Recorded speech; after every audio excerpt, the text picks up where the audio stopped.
ॐ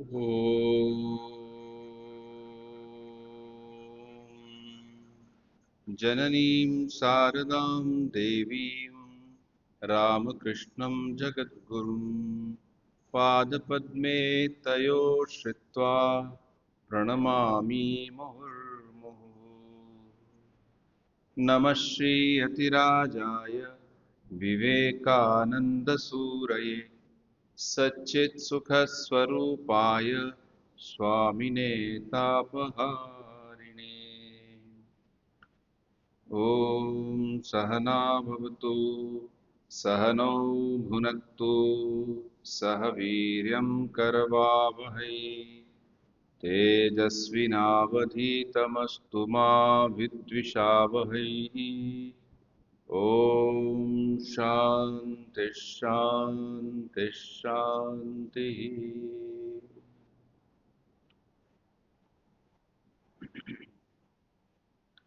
जैसा कि हर रविवार को हमारी ये चर्चा का विषय रहता है कि स्वामी विवेकानंद के कुछ विचारों पर चिंतन करें, तो उसी को लेके हम विवेक वाणी पुस्तक से कुछ ऐसे चुने हुए उपदेशों को लेके अपना चिंतन करते हैं। पिछली बार हमने कर्तव्य नामक अध्याय से अपना अध्ययन शुरू किया था। कर्तव्य अर्थात ड्यूटी, और कर्म क्या है, कर्म की जीवन में क्या महत्ता है और किस प्रकार से कर्म करना चाहिए, इस विषय पर हमने स्वामी जी के कुछ विचारों को आत्मसात करने का प्रयास किया। जब हम ये बात कर रहे हैं कि कर्तव्य, तो हमें ये एक बात मन में स्पष्ट रखनी होगी कि हम एक आध्यात्मिक दृष्टि से कर्तव्य की बात कर रहे हैं, ड्यूटी। क्योंकि ड्यूटी का एक दूसरा अर्थ भी होता है, वो है कि आपका किसी भी एक जगह पे क्या ड्यूटी है। जैसे कोई व्यक्ति ऑफिस में काम करता है तो उसके लिए क्या करणीय है। मान लीजिए उसका काम है कि वो या तो उसकी सफाई करता है, या उसका कंप्यूटर की देखभाल करता है, या फिर ईमेल को उत्तर देता है, या अकाउंट्स लिखता है। तो ये उसकी ड्यूटी है। हम बोलते हैं करणीय है, उसको बोला गया है करने के लिए, तो उसको करना चाहिए। अगर वो इसमें किसी प्रकार से अपना ढील होती है, तो फिर उसको जो उसके साथ लगा होता है वो उसको पहले तो इंगित करता है, नहीं तो फिर डांट लगाता है, नहीं तो फिर कुछ होने से और कोई आगे स्टेप लेता है। तो ये एक हम सोच सकते हैं, जब उस स्थितियों में हम होते हैं, कि जीवन का लक्ष्य क्या है। क्या ड्यूटी करना ही जीवन का लक्ष्य है? एक बात तो अवश्य है कि हर व्यक्ति को कार्य करना पड़ता है। जो कोई व्यक्ति है, अब कोई कहे कि मैं कार्य नहीं करूंगा, काम नहीं करूंगा, ऐसे ही बैठा रहूंगा, वो ज्यादा समय तक स्वस्थ नहीं रह सकता।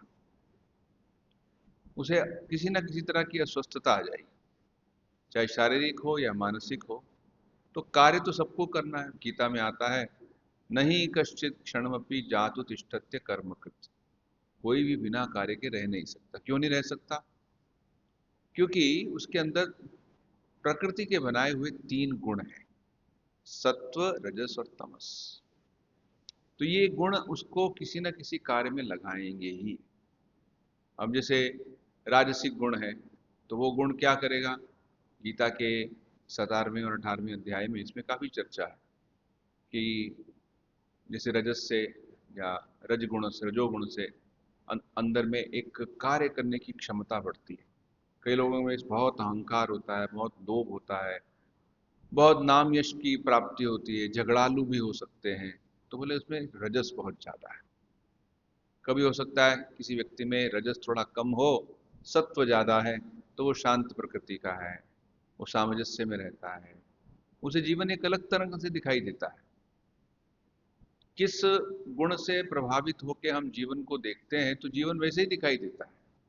और मान लीजिए कोई बड़ा तामसिक गुण से प्रभावित है, तो फिर वो तामसिक रूप से ही सब चीजों को देखता है। वो सोचता है बस सोना ही चाहिए, झगड़ आलस्य है, उसमें कोई जीवन में उत्साह नहीं है। हो सकता है वो बहुत सा उसके जीवन में डिप्रेशन,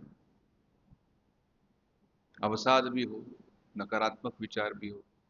अब कोई व्यक्ति बिना किसी काम के अगर बैठा रहे तो मन में तो कुछ ना कुछ चलता रहता है।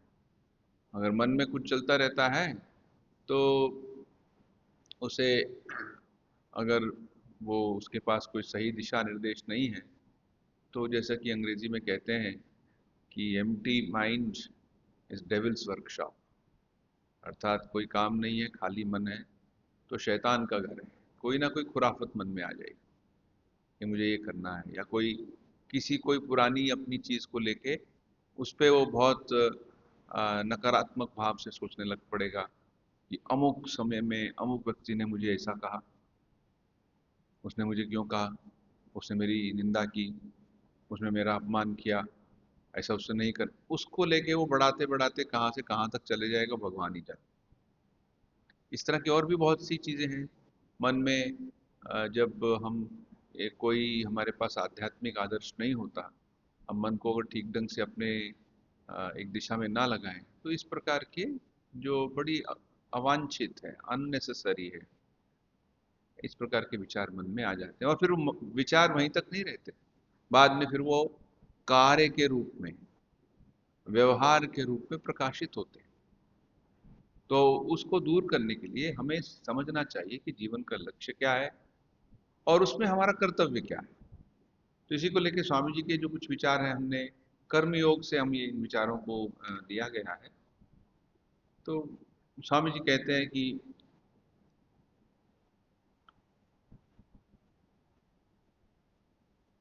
हम सब अपने को बहुत बड़ा मानते हैं। प्रकृति ही सदैव कड़े नियमों से हमारे कर्मों के अनुसार उचित कर्म फल पर विधान करती है, और इसलिए अपनी ओर से चाहे हम किसी कर्तव्य को स्वीकार करने के लिए भले ही अनिच्छुक हों, फिर भी वास्तव में हमारे कर्म फल के अनुसार ही हमारे कर्तव्य निर्दिष्ट होंगे। स्पर्धा, कंपटीशन से ईर्ष्या उत्पन्न होती है और उससे हृदय की कोमलता नष्ट हो जाती है। एक भिन्न भिनाते रहने वाले पुरुष के लिए, अर्थात जो सब समय शिकायत करता है, चिढ़ता रहता है, सभी कर्तव्य नीरस होते हैं। उसे कभी किसी चीज से संतोष नहीं होता और फलस्वरूप अपना जीवन दूभर हो उठना और असफल हो जाना स्वाभाविक है। हमें चाहिए कि हम काम करते रहें और जो कुछ भी हमारा कर्तव्य हो उसे करते रहें। अपना कंधा सदैव काम से भिड़ाए रखें, तभी अवश्य हमें प्रकाश की उपलब्धि होगी। अपना कर्तव्य पालन करके तुम सत प्रकृति का उत्कर्ष करो। अपना कर्तव्य पालन करने से हम कर्तव्य की भावना से मुक्ति पाते हैं, और केवल तभी तभी हम इस बात को ईश्वरकृत अनुभव कर पाते हैं। हम सब तो उसके हाथ में यंत्र के समान है। ये शरीर अपारदर्शक है, ईश्वर दीपक है। जो कुछ शरीर से बाहर आ रहा है वो ईश्वर का है। तुम इसे नहीं अनुभव करते, तुम मैं का अनुभव करते हो, ये भ्रम है। तुम ईश्वर की इच्छा के समक्ष मूक समर्पण करना सीखो। कर्तव्य कर इसीलिए सर्वोत्तम पाठशाला है। यही कर्तव्य नैतिकता है। अपने को पूर्णतः विनम्र बनाने का अभ्यास करो। मैं से मुक्ति प्राप्त करो, पाखंड नहीं। तब तुम कर्तव्य की धारणा से मुक्ति प्राप्त कर सकते हो, क्योंकि सब ईश्वर का है। तब तुम स्वाभाविक रूप से सब कुछ भूलते और क्षमा इत्यादि करते हुए आगे बढ़ सकते हो। तो कर्तव्य को, हमारे पास हमारे जो कर्तव्य हैं वो इसलिए आते हैं क्योंकि इससे प्रकृति मानो हमारा कुछ विकास करना चाहती है। कोई लोग हैं उनके जीवन में सिर्फ कहते ये मेरे जीवन में क्यों आया, मुझे इस प्रकार से क्यों करना पड़ रहा है। यद्यपि वो नैतिक रूप से उचित है, उसमें कोई अनैतिक कार्य नहीं है। हाँ, अगर अनैतिक है तो उसे प्रश्न करना पड़ेगा कि मैं क्यों अनैतिक काम कर रहा हूँ, कोई बेईमानी कर रहा हूँ, घूस दे रहा हूँ, मुझे इस प्रकार का कोई गलत काम करना पड़ रहा है, तो उसे अवश्य पूछना चाहिए और उसको जितनी जल्दी हो सके उस स्थितियों से बाहर आके कोई और काम खोजना चाहिए कि मेरे को इस प्रकार से कोई गलत काम ना करना पड़े। या तो अपने आप को नई स्थितियां खोजो, या फिर अगर आप इस स्थिति में हैं कि उस परिस्थिति को ही बदल सकते हैं तो बदलिए। अगर जितना हमारा उसमें योगदान हो सकता है हमें करना चाहिए। लेकिन वैसे हम अपने अगर कर्तव्य की ओर देखें कि हमारे जीवन में सभी के सामने कुछ ना कुछ काम होता है करणीय। क्या करणीय है? अपने अपने स्थान पे, इसको आश्रम में हमारे संस्कृत के जो वाङ्मय में सुनते हैं आश्रम में। आश्रम का एक शब्द तो ये होता है जैसे आप यहाँ आश्रम में बैठे हुए हैं, एक स्थान जहाँ पे भगवान की पूजा होती हो, जहाँ सेवा कार्य होता हो, आश्रम में जहाँ साधु महात्मा रहते हो, तो हम कहते हैं ये आश्रम। जहाँ एक उदात्त भावों को लेके जीवन जीने का प्रयास हो रहा। और सच में एक अर्थ तो बड़ा ही सटीक अर्थ है, लेकिन आश्रम का और एक भी अर्थ भी होता है, और वो अर्थ होता है कि हम कैसे विभिन्न 4 अवस्थाओं से हर व्यक्ति गुजरता है। जैसे ब्रह्मचर्य आश्रम, गृहस्थ आश्रम, वानप्रस्थ आश्रम और संन्यास आश्रम। तो आश्रम को उस दृष्टि से भी समझा जाता है। तो बोले आप जिस आश्रम में हैं, जैसे एक ब्रह्मचारी है, ब्रह्मचारी का अर्थ है, जो सटीक अर्थ है वो है विद्यार्थी। कि एक व्यक्ति जब वो विद्या अर्जन करना चाहता है, वो पढ़ना चाहता है, तो उसे अपना आत्म संयम होना चाहिए। इसीलिए वो ब्रह्मचारी कहलाता है कि उसमें आत्म संयम है सब प्रकार से। तो ब्रह्मचारी के क्या कर्तव्य होते हैं? बोले ब्रह्मचारी के कर्तव्य होते हैं कि वो अच्छी तरह से ज्ञान का अर्जन करे, आत्म संयम रखे, और उसके जीवन में एक सब समय एक दैनंदिन एक रूटीन फिक्स होनी चाहिए, तभी वो ब्रह्मचारी हो पाता है। ये बड़ी अजीब बात है। लोग सोचते हैं हम पढ़ाई कर लेंगे, अपने मन को नियंत्रित कर लेंगे, मन में एक प्रकार से स्थिरता ले आएंगे, लेकिन किसी प्रकार की कोई रूटीन फॉलो नहीं करेंगे। ये संभव नहीं है। ये संभव नहीं है। कोई व्यक्ति सुबह कभी 7 बजे उठता है, कभी 8 बजे, कभी 10 बजे, कभी और भी देरी से उठता है, तो उसके जीवन में एक प्रातःकालीन की कोई रूटीन नहीं है। हमें तो आज साइंस, विज्ञान से सीखना पड़ रहा है, जो हमारे शास्त्रों में पहले से ही था। पहले से ही था कि हमारे जीवन में एक एक प्रकार की एक एक आंतरिक घड़ी है, एक बायोलॉजिकल क्लॉक है हमारे अंदर। कुछ वर्ष पहले जापान के एक साइंटिस्ट को इसी के लिए नोबेल प्राइज मिला था कि अंदर में जो एक बायोलॉजिकल क्लॉक है उससे ही हमारा जीवन चलता है। अब जैसे शाम हुई तो शाम होते ही हमारे मस्तिष्क में, ब्रेन में वो वाले हार्मोन्स, वो वाले चीज़ें अपने आप ही सेक्रीट होने लगती हैं जिससे कि नींद आए। सुबह होता है तो कैसे पेट को साफ करना है, उसके लिए अंदर से जो बायोलॉजिकल क्लॉक है काम करना शुरू कर देती है। वैसे ही खाने के लिए पहले जो भूख लगती है इत्यादि। तो अंदर में जो एक क्लॉक है उसको नियमित रूप से चलाने के लिए हमें किसी न किसी प्रकार से कुछ नियमों का पालन करना चाहिए। कहते हैं कि जब सुबह होती है, जब सूर्य उगता है, उससे कम से कम आधा 1 घंटा पहले उठना चाहिए। यानी कि सूर्य उगा और उसके बहुत देर बाद व्यक्ति उठा। इसको लेके एक बड़ा एक रोचक प्रसंग है। रोचक प्रसंग इस प्रकार से है, कहते जब सूर्य उगता है तो हम मानो, हमारी जो वैदिक संस्कृति है वो कहती है कि हम उसका स्वागत करते हैं। कैसे स्वागत करते हैं? सूर्य का जब उदय होता है, अच्छा सूर्य का उदय होना हमें क्या स्वागत करना चाहिए? बिल्कुल करना चाहिए। अगर सूर्य नहीं उगते तो तुम्हारा जीवन समाप्त।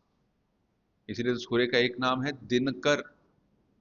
वो दिन बनाते हैं, और फिर रात भी तभी बनती है जब दिनकर है। तो दिन और रात का बनना सूर्य के कारण ही होता है। तो बोले जब सूर्य आते हैं तो हम सुबह उनकी वंदना करते हैं। हम उठे हैं हाथ जोड़ के, कई लोग सूर्य को जल चढ़ाते हैं, सूर्य का स्वागत करते हैं। तो बोले कुछ लोग जो देरी से उठते हैं तो वो कैसे होते हैं?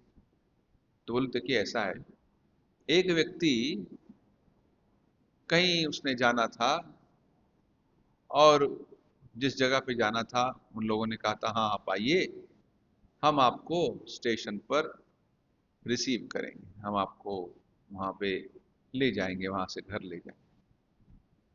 तो बोला पहले जैसे वो पहुंचा तो देखा कोई भी नहीं है वहां पे।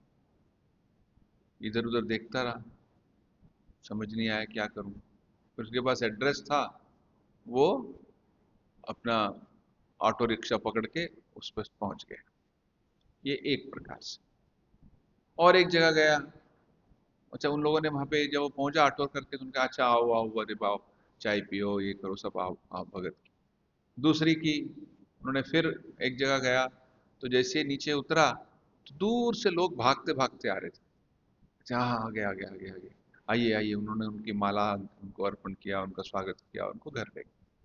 ये दूसरी तरह का हो गया। तीसरी तरह का क्या है, वो जैसे पहुंचा वो लोग वहां खड़े थे। वो जहां डब्बा रुकना था, बोगी रुकनी थी, वहां बाहर खड़े थे।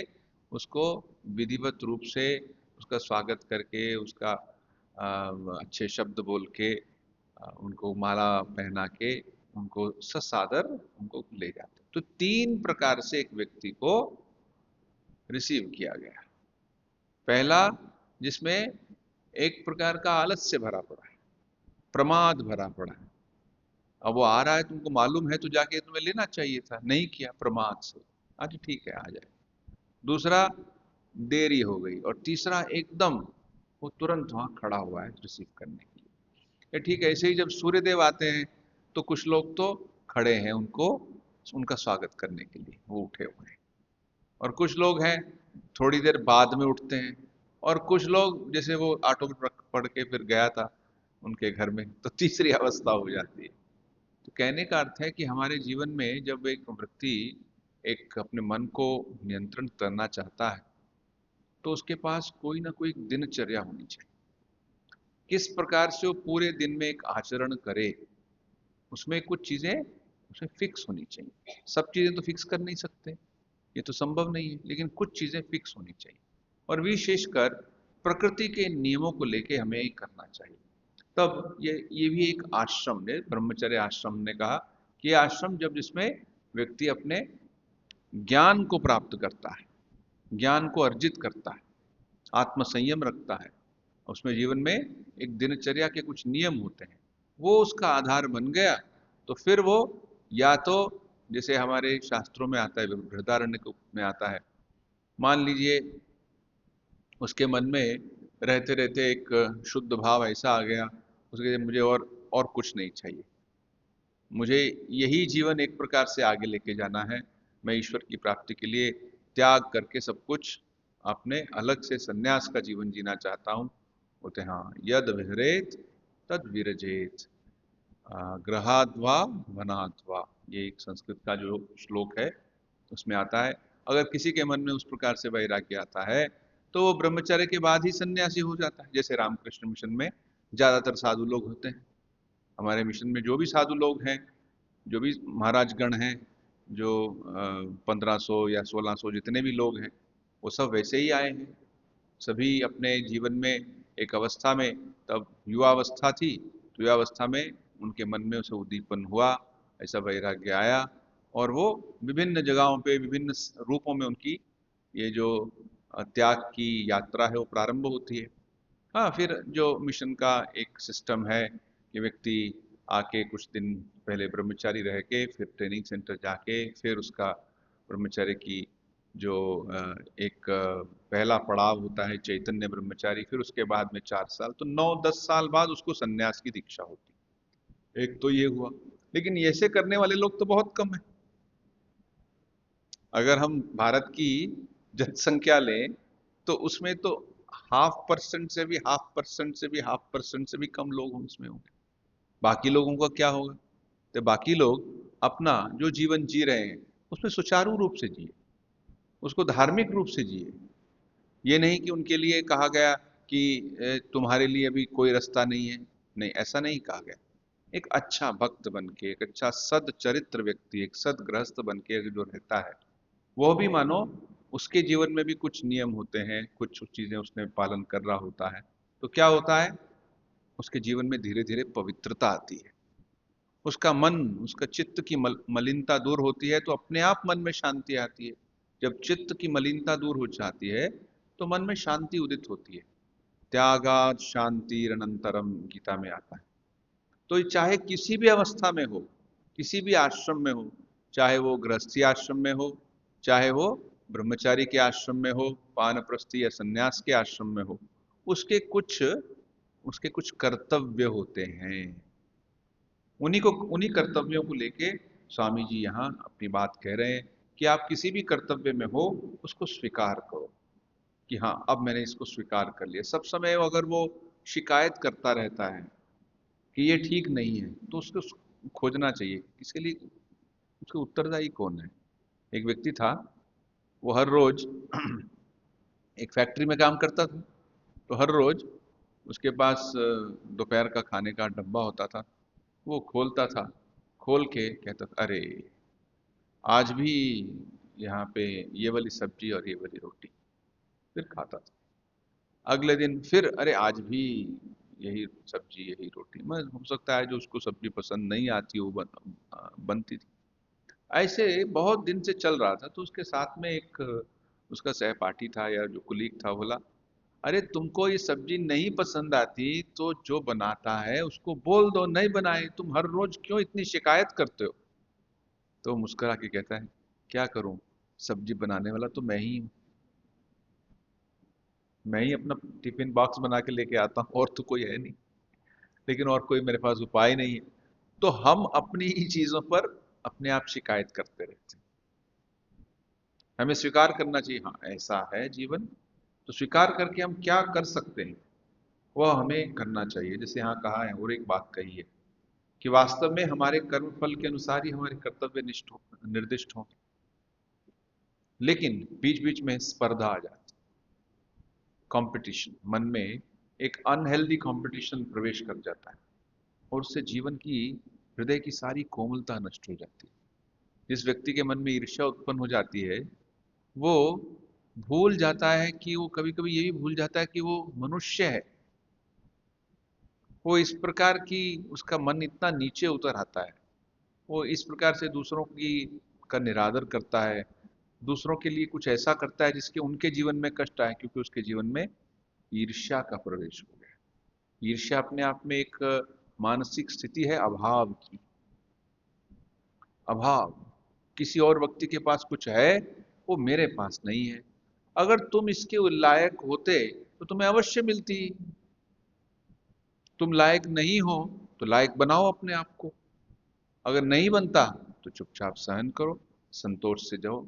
है एक गाड़ी जा रही थी कलकत्ता में, एक गाड़ी, किसी की होता है ना, एक पीछे लिखा होता है कुछ स्लोगन से, तो एक स्लोगन लिखा हुआ था एक गाड़ी के पीछे, शायद छोटा सा ट्रक था, उसके पीछे लिखा हुआ था ज्यादा हॉर्न मत दो, ज्यादा हॉर्न मत दो, अगर हिम्मत है तो ओवरटेक कर लो, अगर नहीं है तो चुपचाप शांति से आते रहो।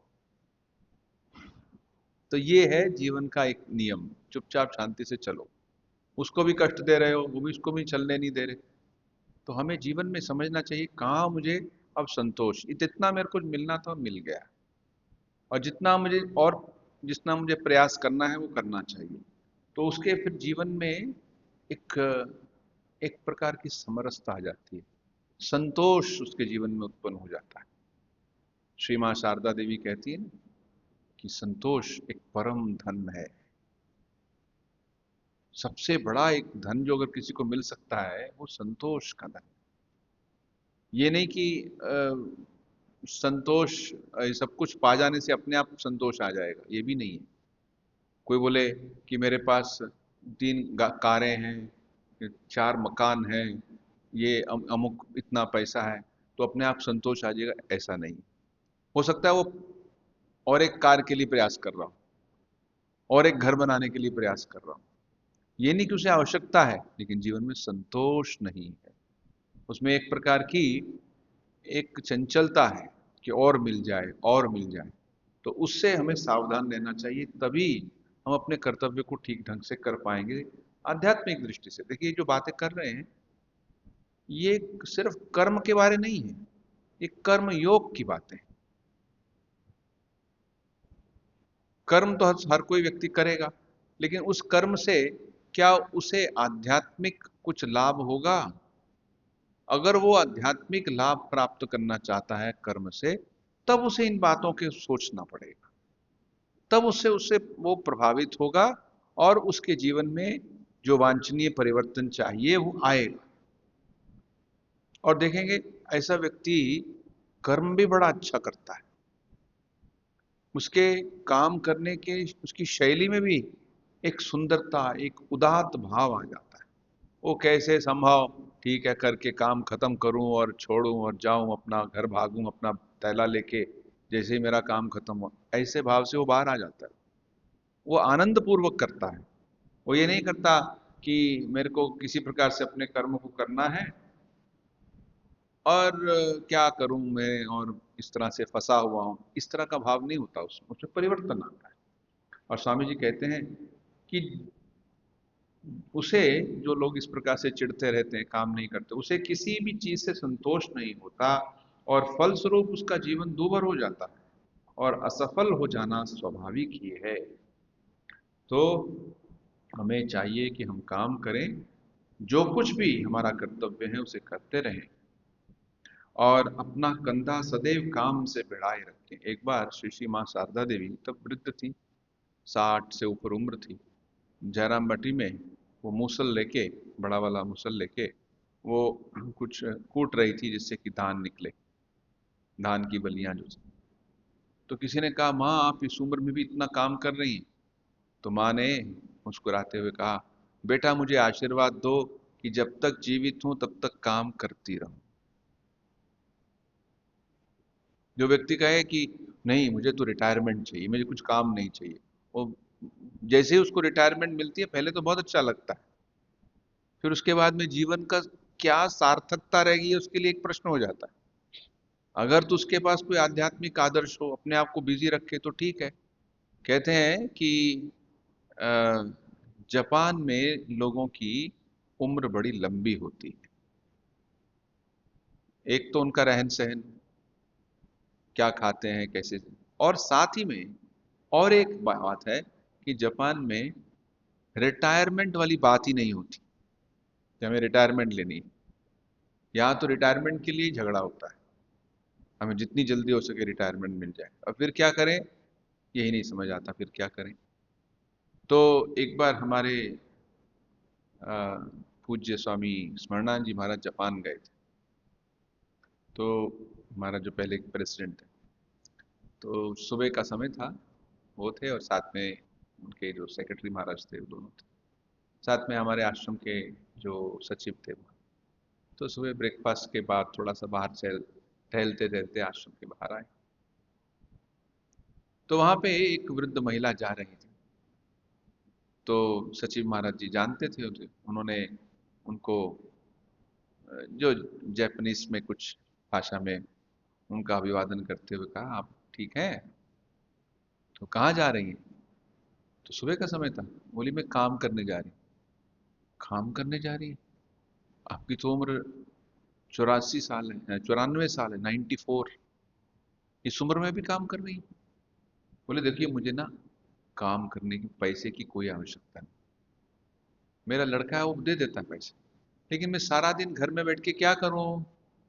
मैं अपने आप को किसी ना किसी चीज में व्यस्त रखती हूँ, इसलिए मैं एक पार्ट टाइम जॉब करती हूँ 2-3 घंटे के लिए। उसमें मुझे कुछ आय भी हो जाती है और मैं अपने आप को एक स्वस्थ रूप से किसी ना किसी कार्य में लगाती हूँ। ऐसे हमारे कुछ आश्रमों में हैं कुछ लोग। मुझे याद है मद्रास में हमारा जो आश्रम की डिस्पेंसरी है वहाँ बहुत लोग आते हैं, हर रोज कोई 250-300 लोगों का वहाँ पे आना होता है, पेशेंट्स। तो उनको मैनेज करने के लिए उनको बहुत से लोग चाहिए। कुछ तो वहाँ स्टाफ हैं, कुछ है जो सिर्फ सुबह 2 घंटे के लिए आते हैं और वो रिटायर्ड हैं और कितने वर्षों से आ रहे हैं, कोई 10 साल से, कोई 15 साल से। क्या है, कहते हैं मेरी कुछ सेवा तो हो जाए, अपने आप को एक स्वस्थ रूप से अपने आप को एक बिजी रखना। तो ये जो स्वस्थ रूप से अपने आप को बिजी रखना, इससे क्या होता है, कहते हैं मन में उस तरह की शिकायतों की भाव नहीं आती। तब हम कर्तव्य को एक ईश्वर तक पहुंचाने का एक रास्ता बना सकते हैं। सिर्फ पैसे से जोड़ के, सिर्फ अपनी ड्यूटी से जोड़ के कि हाँ ये मेरा सरकारी काम है, मुझे खत्म करना है, इससे मन में जो प्रगति होनी चाहिए, आध्यात्मिक प्रगति, वो नहीं होती। अब हर रोज हर व्यक्ति तो बैठ के ध्यान कर नहीं सकता, काम तो लेकिन सबको करना पड़ता है। तो काम को कैसे, कार्य को कैसे एक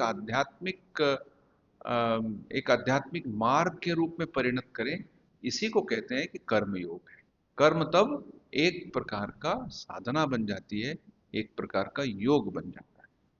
इसी बात को लेके हम अपनी चर्चा और आगे अगली बार बढ़ाएं। ओम शांति शांति शांति। हरि ओम तत्सत। श्री राम कृष्णार्पणमस्तु।